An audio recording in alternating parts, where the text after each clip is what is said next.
I live in Chattanooga, but I around in Atlanta. Hey, welcome back to my channel. This is Real Reactions and Real Reviews by Shar, and this is the MUMU review for what? Later Daters from Netflix. Executive produced by Michelle Obama. Welcome to my channel. Now, don't forget to like, share, and subscribe while you're here. Here it is right here, and let's go. Now, this is called episode number 1, Here's to Love.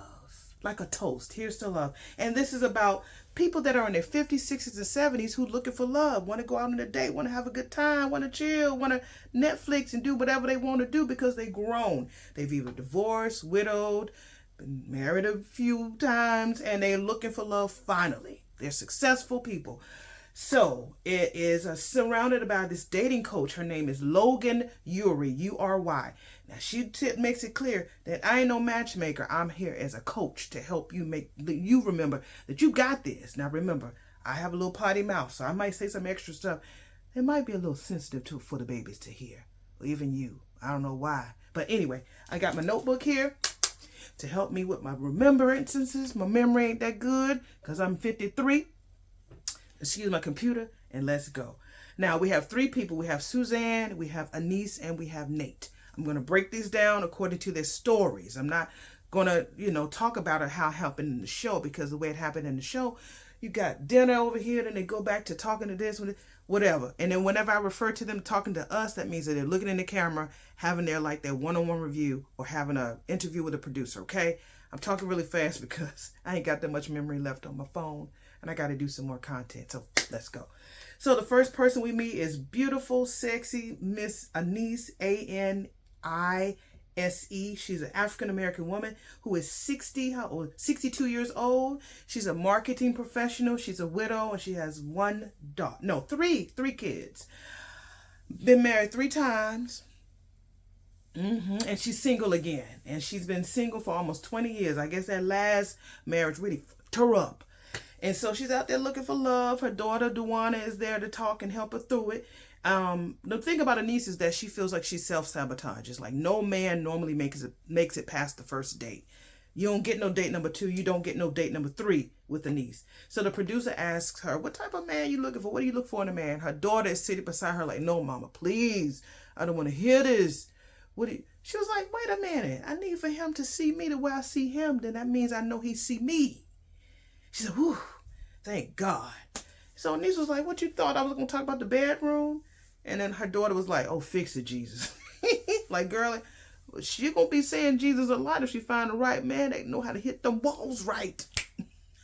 Anyway, Anise looks great for her age. She works out. She stays fit. She likes to mountain climb. We learn about this later. She likes to hike. And she normally dates men that's in her age range, 60s, ish. But I think that the way her energy is, I think that she deserves a little bit younger, successful, maybe tech person. I think that'll work for her. So her celebrity crush when she was younger was Michael Jackson, as we all loved him. And she talks about her high school sweetheart. She married him right out of high school. They were married for 11 years. I think that's her first husband, and he died due to a job accident. So she got remarried again, like I said, 3 times. And of course, I think that she was trying to recapture that first love, and it just didn't happen. She said if she wouldn't have had her daughters, she probably would have just crawled in the corner and just did nothing or even died. So she really feels like she needs to make it up to her husband who passed, because he really was her cheerleader. He really believed in her. And so she accomplishes a lot of things. She has a doctorate degree. She has a master's. She's doing really well, really well. So she was talking to Logan, and she tells Logan that a lot of men, when she meets them, they might be intimidated by her accomplishments. So Logan was like, honey, please, you better tell them men in the beginning how great you are, so that can let you know if they're able to handle you or not, handle your success. Because some men want you to do that. She feels that a lot of men want her to shrink in order for them to feel big. And Logan was like, no, boo, no, boo, You need to tell them that up front, how great you are, not be braggadocious, but tell them about your accomplishments so they can know that in the beginning if they can handle your success, which I think was a great thing. So she normally is attracted to these fine men that's like eye candy, that you could sit them right on the counter of a candy store. But the thing about that is that not only does she want that candy, but all these other girls come along and like to pick on that candy. And he makes himself available to all the ladies that want that candy. So that's why she can't get it right when it comes to people like them fine men like that.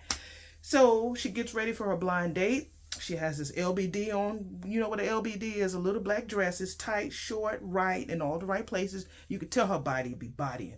She has on these leopard print heels, very sexy. She has on her Hermes click-clack bracelet, and she wears these dangle earrings. She has this red top-handle bag. She's flawless, but she's nervous because she knows that a lot of these men don't make it to date number 2 in her book. They just ain't gonna make it.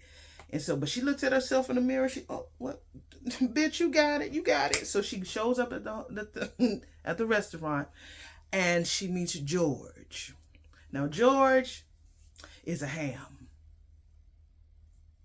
His intro statement is, I want to fall batshit crazy in love with somebody. And I want them to feel the same shit, the same fucking thing about me. He's divorced twice, 60 years old, been single for 7 years, got 1 kid, and he's a retired nuclear security person. Younger picture of him, older picture of him. In this show, they showed younger pictures of them when they were maybe in their 20s. And, they look different. That's for sure. We all have changed. I know I look better now than I did when I was younger. So, Anissa walks in, boo, and you could tell that George's mouth is watering, baby, because she walk in there, you see bodies, you see titas, and she's just being demure. She's being herself. And you can tell that George is sitting at that table and every cell in his body is rising, baby. Everything. I think I felt the table move when he was when he was looking at Anissa, she was walking through the door. So they give each other hugs. He give her these flowers. She's like, oh, that's sweet. But you could tell them flowers came from the Piggly Wiggly, baby, or from some grocery store. He didn't do a lot of thought in that. They were cute, but they weren't roses. So they hug. She says he's very good looking. He has really white silver hair against his chocolate skin. Side note, my boo, I do have a boo. He's light skinned, but he has silver hair. It looks good on him. And so, but she said he's a little bit shorter than what I thought he would be. Girl, beggars can't be choosers. But she's like, but she was okay with that. So they did some small talk. She talked about how she was in marketing. And she took Logan's advice and told him everything about herself up front as far as her accomplishments. She tells him that she likes to hike, mountain climb, stuff like that. He said, oh. She's like, oh, you mountain climb too? He was like, yeah, I do. He said, that's going to be on our second day. She's like, oh, you very, very confident that we're going to have a second day? He said, oh, yeah, I'm thinking positive. Come on, you got to help me. Think positive. She's like, he's being very hopeful. So he tells us, the type of women that he likes. And she is definitely his kind of woman. He's the kind of eye candy that he likes. I'm sorry, she is the kind of eye candy that he likes, his type of eye candy. He tells her that he only has 1 child. She tells him that I have 3. He was like, same daddy. She's like, what the hell?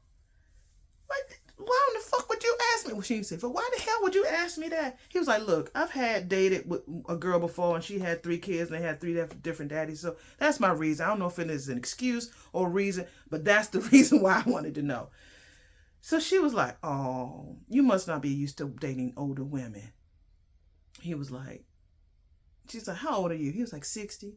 She said, you've never dated an older woman. Because we older women, we're going to tell you, most older women that's in our 60s only have, if we have more than 1 father, it's because we divorced. Most times we only have 1 father that's the father to all of our kids. Younger women are there's no shade on younger women, but younger women are the ones who have more than 1 father, more than 1 pappy. Anyway, running on time. Okay, I'm good. So, he was like, he asked her, so how old are you? I was like, you don't ask a woman her age, but she was like, I'm 62. He was like, really? She's like, He was like, well, black don't crack. So she asked him, now, do you date a lot? He was like, well, I live in Chattanooga, but I fuck a lot in Atlanta. She was like, oh, no. I mean, I date a lot in Atlanta. No, nigga, no. We know what you meant. You meant exactly what you said. You fuck a lot in Atlanta. Them girls, them young girls. I know that's what you doing, George. I know you go by G. I have a feeling. Right here in the back of this fat neck right here, I feel that you like them girls to call you G. Anyway, He tells her that she need to have some ghetto. He like a woman who like has a little ghetto in her. I feel like you got some ghetto in you. And she's very classy. She was like, oh, really? He's teasing her, telling her that, yeah, I feel like you got some ghetto right there in your heart that you need to have on a blonde wig, and you can bring that ghetto out. You might have to say nigga every now and then. She said, oh, God. She said, you know what? I have to get up. I'll be right back. Girl, she goes to the back. I don't know if she called her daughter or she told the producer. She was like, honey, I'm so ready for this date to be over. That's the end of Anissa. Now we go to Miss Suzanne. Miss Suzanne is a beautiful lady. She's 63. She's an optometrist. She's also a widow, and she's looking for love. I think that she's really trying to look for that first love hook that she did when she had her husband. And so she meets her friend. But let me tell you about Suzanne. Suzanne and her daughter are too cute. Allison just gets creeped out over everything. They do a toast for love because they want to be able to have her to love somebody. And her daughter says that people think that she's like a good time because Suzanne liked to wear her hair wild and teased up. I could tell that she likes big hair. She clearly likes a tease, a tassel, and some hairspray. That's Miss Suzanne. And so her daughter they asked her, what type of guy should your mother go for? And she's like, I don't know, Mom. You tell them. She said, I don't want no pot belly. They gotta have good teeth. They have to have nice arms. They gotta be physically fit. They can't be funky or stanky. They have to have silver hair, charismatic, and a good laugh or a jokester. They have to be confident, and they have to know how to enjoy a good time and some glass of wine. And they gotta be outdoorsy. They gotta love. They gotta be outdoorsy. They gotta love dogs. And she's a Georgia Bulldogs fan. I think that is like her college that she went to because she's a college freak too. So she goes on later in the show. We're back to Suzanne and she finally meets Logan. Logan sits down with her and talks to her about what she's looking for in a man. Told you all of that. And so she breaks down that Logan says, look, I ain't no matchmaker. I'm here just as your dating coach. She's there on your side to make sure that you meet the people that meet your goals. She's an author. Logan is really well accomplished. So she tells Logan that Susan, was married to this man for like 28 years. And then unfortunately he passed away and she just never got into it. So she became a workaholic. She just really fell into her work a lot. She retired and then she stopped working for a little bit. She said she got bored as hell and then she wound up going back to work part-time as an optometrist. So we go on and on. I think Miss Susan has the hots for Matthew McConaughey because she talked about him. Oh my God, this whole show. Michelle Obama, please introduce Miss Suzanne to Matthew McConaughey so she can just calm her gray cat down. Please introduce that lady to him. Anyway, so go on and on. So we finally meet the person. Oh, her celebrity crush was Patrick Swayze because she liked his tiny tush, his tiny booty. So we go and meet her date. His name is Frank. And he's 63, divorced, single for 8 years, 2 kids, and he's a lawyer. They show really cute pictures of them when they were in their 20s. And she walks in the door, baby. She has on this black back out, jumpsuit with the splits on the side. She got this Native American necklace on. She got her sunshades. Her hair's just bouncing in the wind. She got her tea-ties out. Her clee is just bouncing and ready. And when I tell you, when Frank saw her walk in that door, he was like, oh my gosh. And she immediately shakes his hand, no hugs. I'm like, why she didn't hug him? The other people hugged each other. And he's immediately attracted to her. He tells her how great she looks. He gives her roses. And he gave her different roses. White roses for the first date. Pink for the second date. And red for third, fourth, and fifth. So I thought that was really, really cute. So she meets him and then she tells him that she really likes him. She thinks he's attractive, but he's a little short too. She had on heels and she was taller than him with heels on, but I think that they'll work through that. She said, I can work through that. They're talking. Then of course she talks about Matthew McConaughey and that he has this podcast that he was on and he's such a stud. Please, Michelle, please introduce that lady to him. And so they do some quick cheers and stuff. And then she tells him about how she lost her husband. He talks about his divorce. They have small talk about school and their hobbies. He likes to golf. Of course, she likes football. Frank just gets up out the blue and just start moving around. He said, I just get a little antsy. I don't know why. And I'm like, okay. why are you doing that on this date? I know you that's a little weird. And she tells him that she's an optometrist and that she went back to school, went back to work for part-time. Frank tells her that he would love to see her again, but it's also due to his eyes, because remember, she's an eye doctor. And he can't drive too well at night. Well, she keeps throwing in the fact that he's getting old. Like, okay, Heaven, you old too. But she keeps throwing this in his way. So he said that his peripheral is like off because he can't drive well at night. And so Frank tells us that he likes Susan. She's classy, she's pretty, and she's very easy to talk to. They both travel a lot. And he was saying, well, do you know about Charleston? She's like, hell yeah, I know about Charleston. I've been there a lot. And he was like, well, I want to go back there, and I want to go back there with you. And she's like, you got to behave. You got to behave. You know, just being a little frisky and laughing. So Susan tells us that she's concerned that he has two kids. He has a 19-year-old child and a 16-year-old who was a junior in high school. I know about that. I really do. I understand how she feels. She says she's concerned about that because she don't want to deal with no man that's still raising kids. She said, raising kids was not part of this deal. Been there, done that. That's the only negative that she doesn't like about him. So she tells us that he's a fun guy. They do a toast, and Frank reaches to kiss her lips, and she's like, right here. Right here, nigga, right here. No lips. And she's like, oh, behave. She's real country, honey. Her house was immaculate, like it was out of Cosmopolitan magazine. All of them have beautiful houses. So Frank, so they leave, and Frank is like, man, I need to get her number. Because her daughter, they was talking to her daughter, Allison showed up. I'm like, why Allison was there? She didn't drop her off. She said she came there to pick her up. Girl, okay, Allison, go find you a boo. So Allison is there to pick her up, and Suzanne tells Allison that she got plans for Frank. And Frank's like, I got plans for you. And like I said, Allison is very weirded out by hearing about her mama talking about fucking. So she's like, ugh, I'm so uncomfortable. Y'all just need to hush. So go on and on and on. Frank leaves without getting her number. He forgets about getting her number.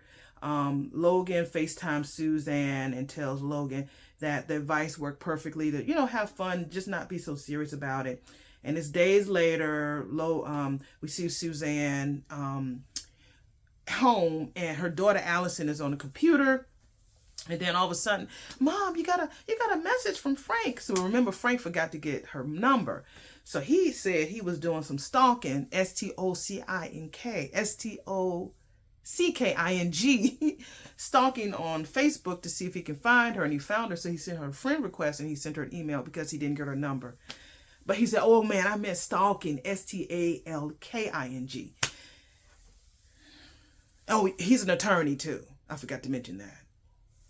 Anyway, she was like, I don't feel like I want to be on a second date with him. I mean, he's cool and everything, but he's not a dog fan because he didn't talk about that. And he's definitely not a Georgia Bulldogs fan. And she's like, he likes to play golf, and I don't give a fuck about no golf. I don't care nothing about no damn golf.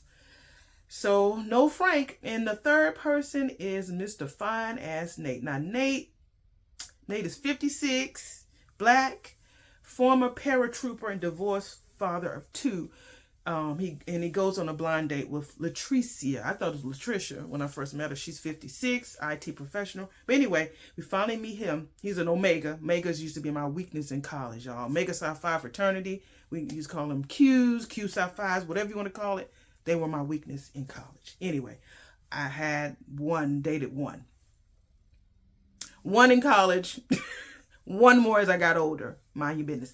Okay, so she has two daughters. She was married for 16 years. No, he was married for 16 years. And he talks about his fantasy woman being educated, curvy, shaped, with hips, thighs, and ass. He want all of that.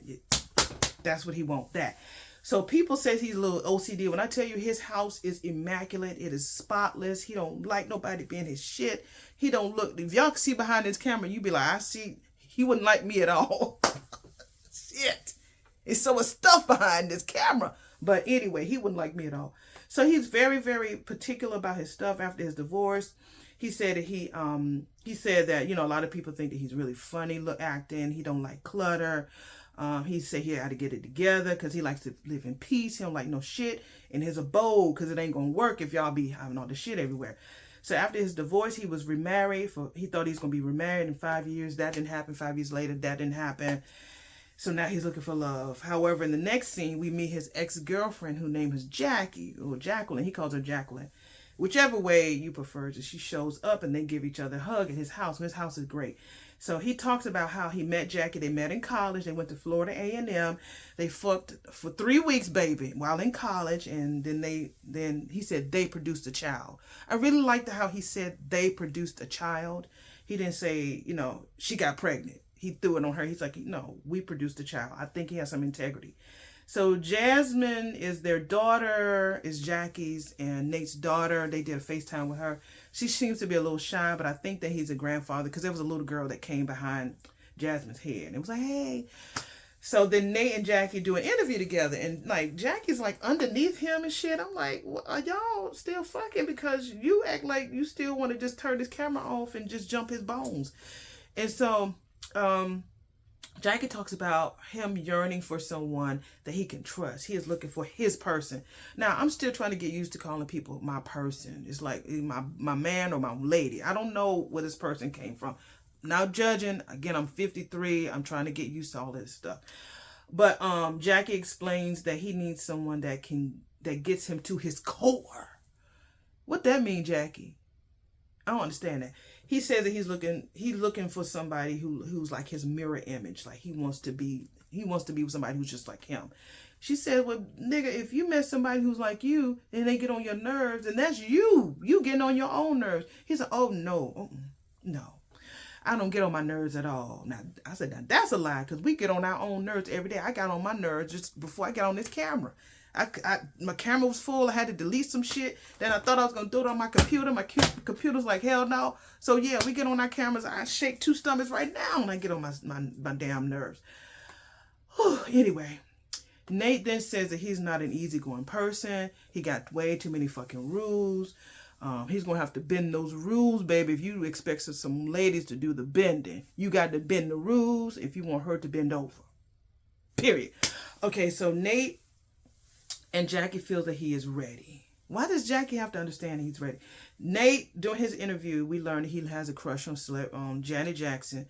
Logan meets Nate, and she finds out about his Navy injury. He went into Navy at 18. Then he had an injury. He got hurt. And she said, wow, you look great. You know, he'd stand great. But honey, that camera angle of him going up them steps didn't show him to be in great pain. He said he's always in great pain. And he could barely make it up the steps in his house. So you can tell he's organized. He has TVs all over the place. His shades is in order, watches. He got Omega stuff, fraternity stuff, military stuff all over the place in his place. And Nate talks about his past and his college days, and then he talks about Jackie and their daughter. We go back to Jackie and him talking to us about, she told him, nigga, I want me a baby at 24. Now she was 23. And she seems to still be smitten by him, like I said. Well, that night, she said, the night that we fucked, she didn't say that, but the night that we made love, I saw a shooting star, and that was the reason why I got pregnant. He was like, bitch, no, you didn't. She's, I believe I manifested. You got to be careful what you say, because you're going to manifest it. I was like, oh, Michelle Obama, reach me. Call me, Michelle. If you want me to, offer some, some paid commentary, call me, Michelle.